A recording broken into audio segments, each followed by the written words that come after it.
Aamulla heräsin kauheeseen darraan, uneni kun katkesi puhelinsoitto. Maistuis suussa makulaatan karvaan, olihan mä ryypännyt aamun koittoon. Laita se luuri nyt pois päästä. Vittu, sillä soittaa. Mä sanon, että perkele. Ja se on nyt näin, että siellä soittaa se saatana rukkari. Nyt täytyy kiroilla. Vittu, vittu, vittu, saatana, vittu, perkele, perkele, saatana, vittu, vittu, vittu, saatana, kuka helveti perkeleen urpo. Nyt täytä juosta vessaan äkkiä, haluais pilta, mutta äkkiä päässä yskitään maassa velvoa.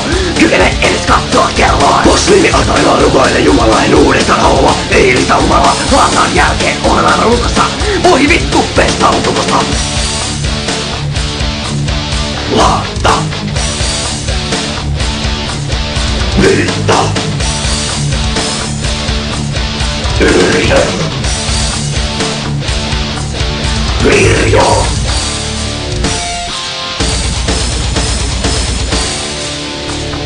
Vatsassa on nyt pelkkää hakkoa. Tämähän on loputonta tappoa. Eikö tämä krapula koskaan katoa? Vessan lattialla leikin vatoa.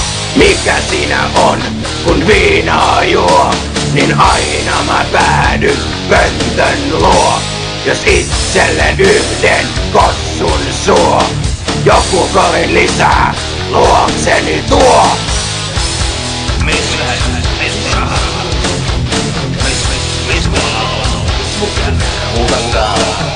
Missä vetussa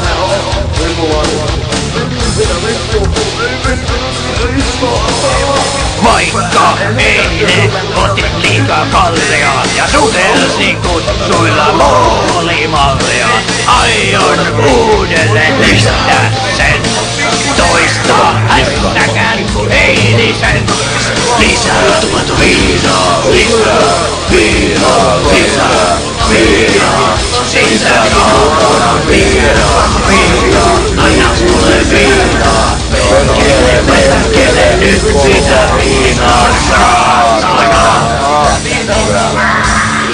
Illalla taas lähdemme baariin. Lopuksi yrjötään kusilaari.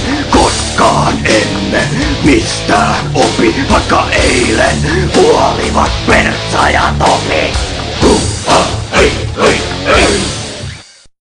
Tarjoilija! Mitä? Laatassani on sattumia!